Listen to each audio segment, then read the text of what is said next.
Have you ever felt that no matter how hard you try, your emotions still seem to control you rather than the other way around? That sensation of being at the mercy of your feelings, of being vulnerable to the words and actions of others, of carrying emotional wounds that never quite seem to heal.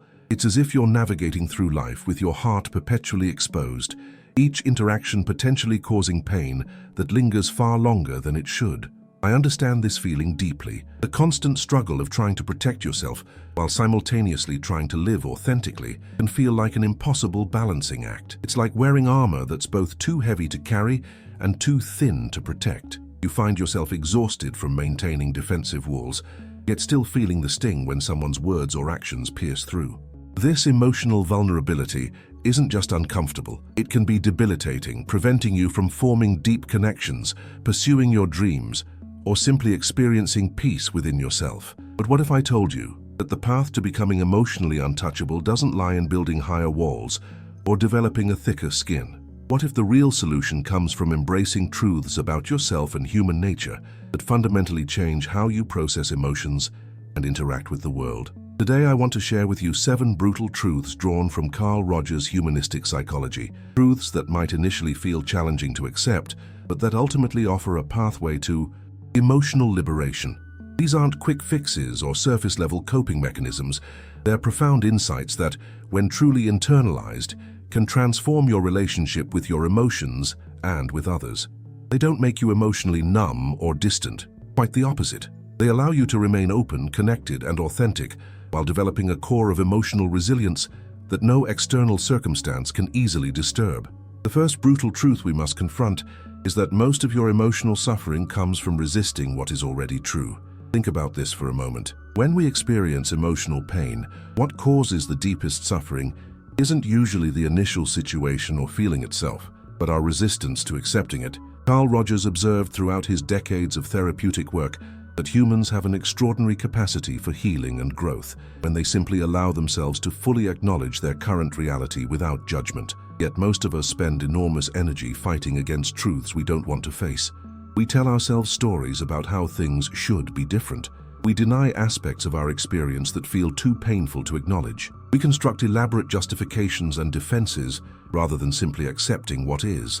This resistance creates a secondary layer of suffering on top of whatever difficulty we're already facing. Consider how much emotional energy you expend resisting uncomfortable emotions.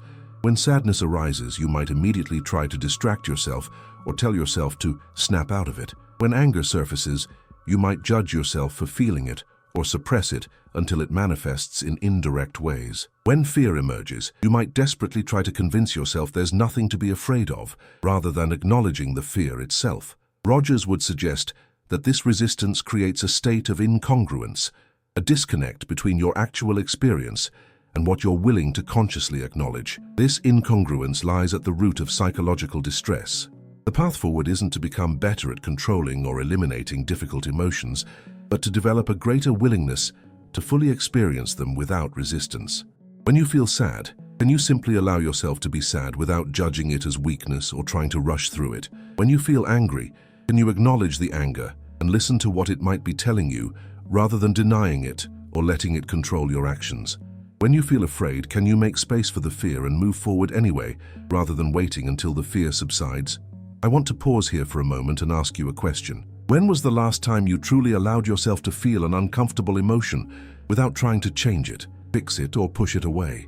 I know this can be difficult to put into words, especially if you've spent years practicing emotional avoidance. Yet naming and acknowledging our patterns around emotional resistance is a powerful first step toward transformation. If you're willing to share, I'd love to hear your experience in the comments below. You might start with, "I resist my emotions when," or "I noticed I feel most defensive about."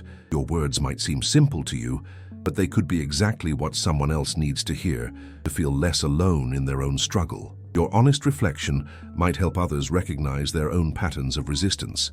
And now, continuing our exploration of these transformative truths from Carl Rogers' approach, the second brutal truth is that your need for external validation is undermining your emotional stability. From early childhood, most of us learn to look outside ourselves for confirmation of our worth and value. We learn to base our sense of self on how others respond to us, seeking approval, praise and validation from parents, peers, teachers, partners, and even strangers on social media. Rogers identified this pattern as developing conditions of worth, internalized beliefs that you are only worthwhile when you meet certain conditions, usually ones defined by others.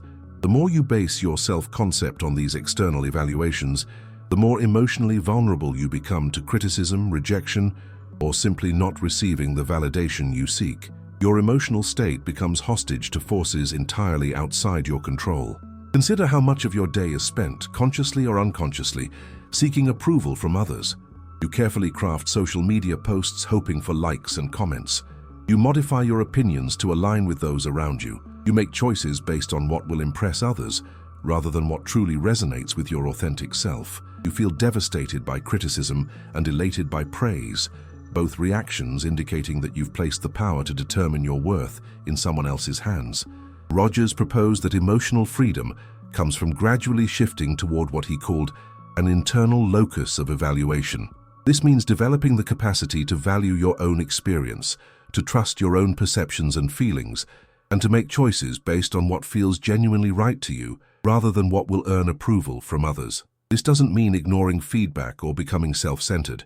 Rather, it means processing external input through the filter of your own values and experience, instead of automatically accepting others' evaluations as truth. Developing this internal locus takes time and practice.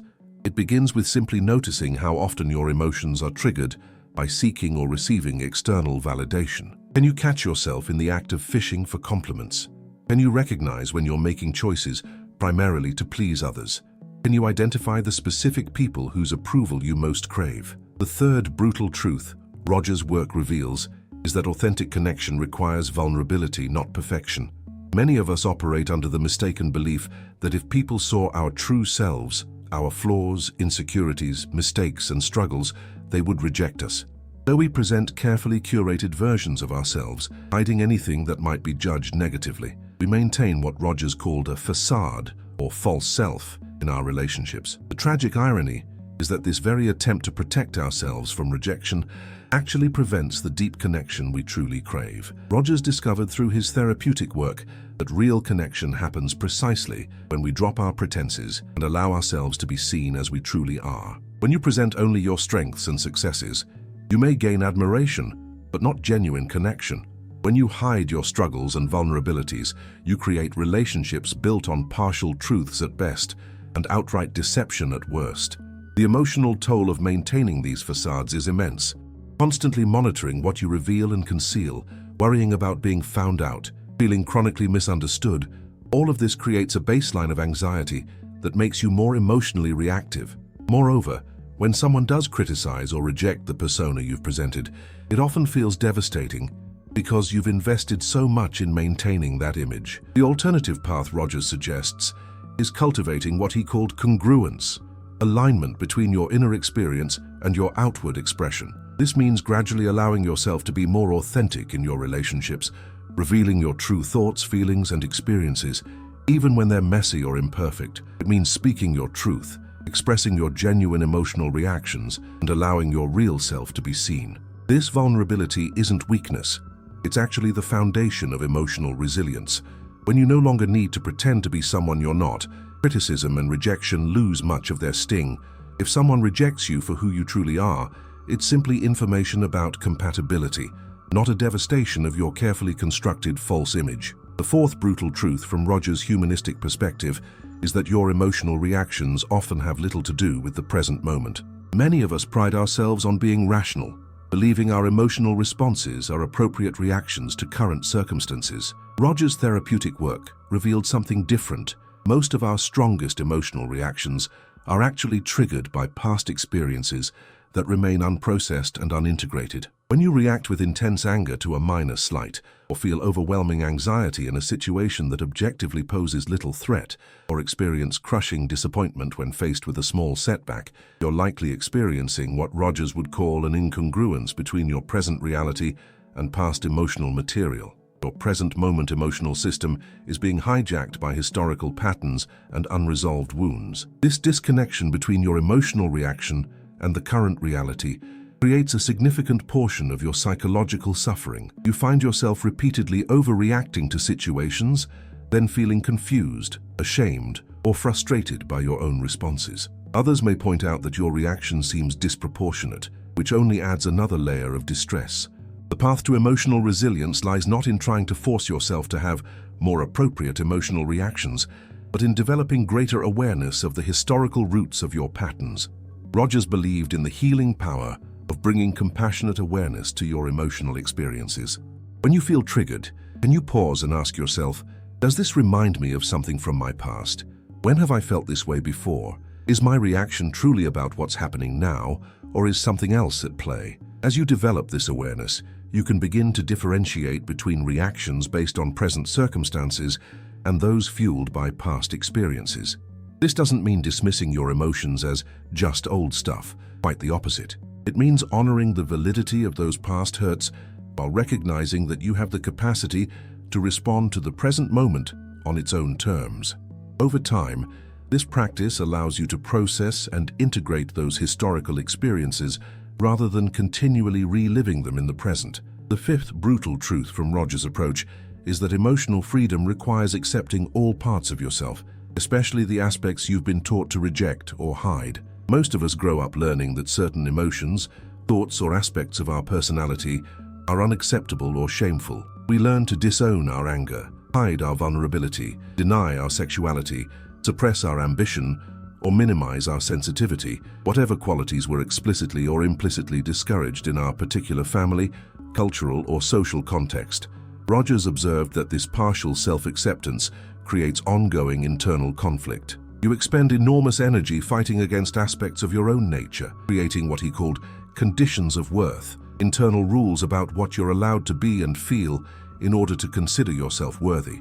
These internal divisions make you emotionally vulnerable. When circumstances trigger these disowned aspects of yourself, you experience not only the initial emotion, but also a secondary wave of shame, fear, or self-judgment. For example, if you've learned to suppress your anger, when something genuinely warranting anger occurs, you might feel the initial anger plus shame about feeling angry, fear of expressing it, and harsh self-criticism for not being more evolved than to feel such a negative emotion. This compound emotional reaction is far more destabilizing than the original anger would have been if simply accepted as valid information about your experience. Rogers proposed that psychological well-being comes from moving toward what he called unconditional positive regard for yourself, an accepting, non-judgmental attitude toward all aspects of your experience.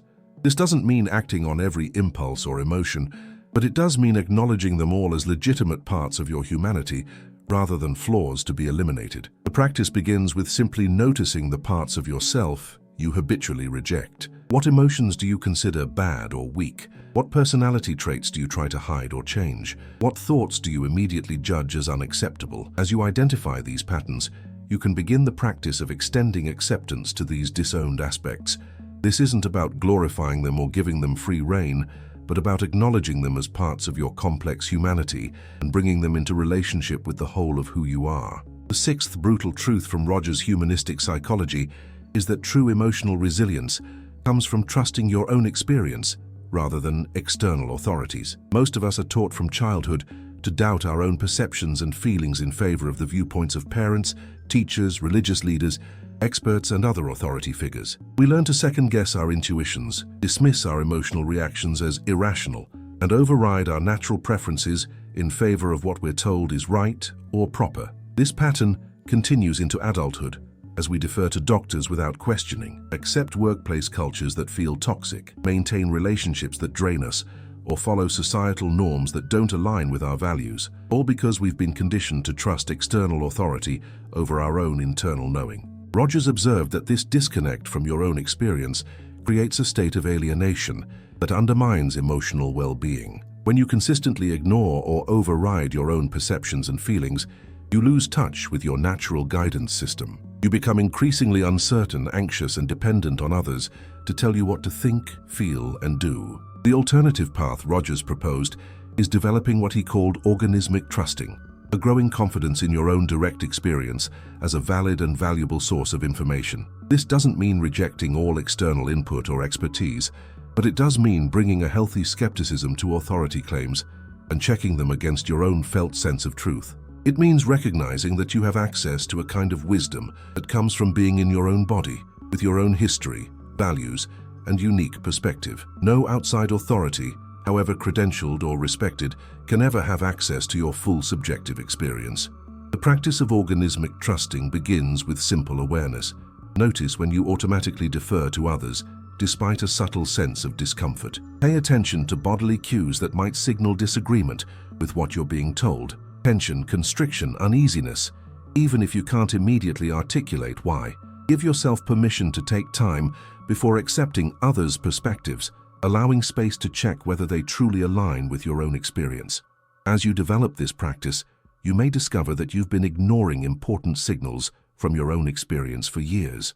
This realization can initially be disorienting or even painful, but it ultimately leads to a much more grounded and resilient emotional state as you learn to trust yourself as the primary authority on your own life. The seventh and final brutal truth from Rogers' humanistic approach is that your inherent worth is not contingent on your achievements, status, or even your behavior. This might be the most challenging truth to fully internalize in a culture obsessed with productivity, success, and social standing. From early childhood, most of us absorb the message that our value as human beings is tied to our accomplishments, abilities, possessions, appearance, or social connections.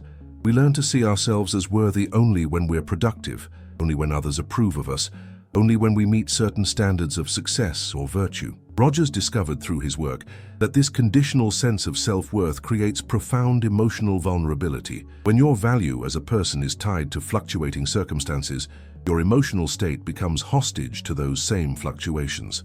A project failure becomes not just a disappointment, but evidence of your inadequacy as a human being. Criticism becomes not just feedback on a specific action, but confirmation of your fundamental unworthiness. Rejection becomes not just the end of a particular relationship, but proof that you are unlovable at your core. Rogers proposed a radical alternative, the recognition that human worth is inherent and unconditional. Your value as a person is not earned through achievement or behavior, it simply is. This doesn't mean that your actions don't have consequences or that skills and contributions don't matter in practical terms. It means that beneath the level of doing and achieving, there exists a baseline of inherent worth that cannot be diminished by failure, mistake, or rejection. Embracing this truth requires a fundamental shift in how you relate to yourself. It means separating your fundamental worth from your variable performance. It means recognizing that you are not primarily your job title, your bank account, your relationship status, your appearance, or even your virtues and vices. You are, at your core, a human being worthy of dignity and compassion simply because you exist. As you begin to internalize this understanding, external events gradually lose their power to devastate your sense of self. Failure becomes simply information about what doesn't work rather than evidence of your inadequacy. Rejection becomes a mismatch rather than proof of your unlovability. Criticism becomes feedback to consider rather than confirmation of your worthlessness. If this message has resonated with something deep within you, if you found yourself nodding along or feeling a sense of recognition in these words, I want to invite you to join me on this journey of emotional growth and self-discovery. What I've shared today isn't just theoretical, it's drawn from Carl Rogers' profound understanding of human psychology and has been validated by decades of research and therapeutic practice. This channel is dedicated to exploring these humanistic principles and applying them to the real challenges we face in daily life. Here, you won't find superficial quick fixes or manipulative techniques. Instead, you'll discover a space for authentic exploration and genuine growth. Each video builds on Rogers' person-centered approach, offering perspectives that honor your innate capacity for self-understanding and positive change. By subscribing to this channel, you're making a commitment to your emotional well-being, a decision to invest in developing the kind of deep resilience that comes not from hardening yourself against life's difficulties, but from engaging with them more fully and authentically. Consider turning on notifications as well, not as another demand on your attention, but as a regular reminder of your commitment to this inner work. I'll be here consistently, offering insights and reflections drawn from humanistic psychology and translated into practical wisdom for everyday living. My promise to you is presence, not perfection, not guaranteed solutions, but companionship on this journey toward becoming more fully yourself. Let's walk this path together, discovering how Carl Rogers' profound insights can transform not just how we handle emotions, but how we experience our entire lives. I look forward to connecting with you in the next video, where we'll continue exploring the liberating truths of humanistic psychology.